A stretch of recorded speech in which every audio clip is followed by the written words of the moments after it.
प्रधान महात्म्य में भी 3 विभाग ही बताया।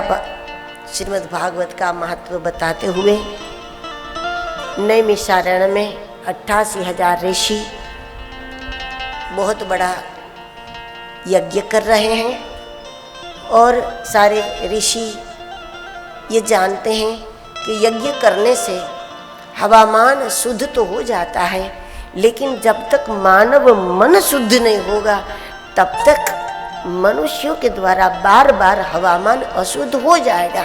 इसलिए यज्ञ के द्वारा हवामान को पवित्र कर देना अच्छी बात है, लेकिन जब मौका मिल जाए तो सत्संग के द्वारा मानव मन को विशुद्ध करने का प्रयास अवश्य करना चाहिए। क्योंकि यज्ञ के द्वारा हवामान तो पवित्र कई बार हम लोग कर लेते हैं, लेकिन जब तक मानव मन पवित्र नहीं होगा तब तक बार बार हवामान को दूषित प्रदूषित लोग कर ही देंगे। इसलिए मानव मन विशुद्ध हो जाए ये बहुत जरूरी, और इसका उपाय मात्र सत्संग है। सत्संग की जिज्ञासा शौनकादि ऋषियों के मन में जागृत हुई। सत्संग दुर्लभ नहीं है, सत्संग की जिज्ञासा दुर्लभ है। जिसको भूख लगे, सच्ची में जिसको भूख लगे, वो तो कोई ना कोई डब्बा खोलकर पेट भर ले। कुछ हाथ नहीं लगा तो सिंगदाना खा लेंगे, मूंगफली खा लेंगे, गुड़ खा लेंगे, शक्कर खा लेंगे। सही में भूख हो वो भोजन ढूंढ ही लेता है। सत्संग दुर्लभ नहीं है, सत्संग की जिज्ञासा दुर्लभ है। जब जिज्ञासा बन जाती है तो सत्संग उसको कहीं ना कहीं से प्राप्त हो जाता है। वो किसी न किसी बहाने से पहुंच जाते सत्संग तक। और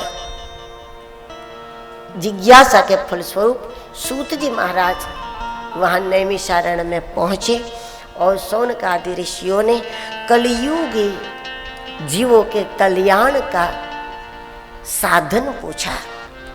कलियुग में रहकर कम समय में और कम प्रयास से मनुष्य का अंतःकरण शुद्ध कैसे हो सकता है, और कलियुगी जीव को भगवत प्राप्ति कैसे हो। मूलतः भगवान की प्राप्ति का उपाय तो मन शुद्धि है। जब मन शुद्ध हो गया तो वो दिखने लगेगा मालिक। तो मन शुद्धि का उपाय ही भगवत प्राप्ति का उपाय है असल में। सूत जी महाराज बड़े प्रसन्न हुए और श्रीमद् भागवत का महात्म्य बताते हुए सूत जी ने कहा कि कम समय में, मिनटों में भगवत प्राप्ति, मिनटों में अंतःकरण की शुद्धता का आधार श्रीमद् भागवत है, जिससे एक नहीं अनेकों लाभ है, अनेकों लाभ है। जैसे एक दवाई कई काम में आती है, उस प्रकार एक उपाय से कई लाभ जीवात्मा का होता है। और सबसे बड़ा लाभ ये होगा, काल व्याल त्रास त्रास निराश त्रास निराश। सबसे बड़ा लाभ मृत्यु के भय से मुक्ति।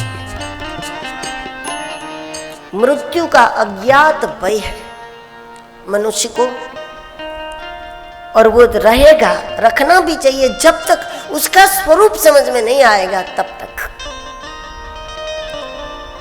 जैसे कोई शेर का, वाघ का पुतला है और कोई डर जाए, लेकिन कोई अनुभवी उस पर हाथ लगा के बोले कि ये असली शेर नहीं है, असली वाघ नहीं है, ये तो पुतला है, उस पर हाथ मार के दिखा दे, तो फिर देखने वाले का डर हमेशा हमेशा के लिए भाग गया।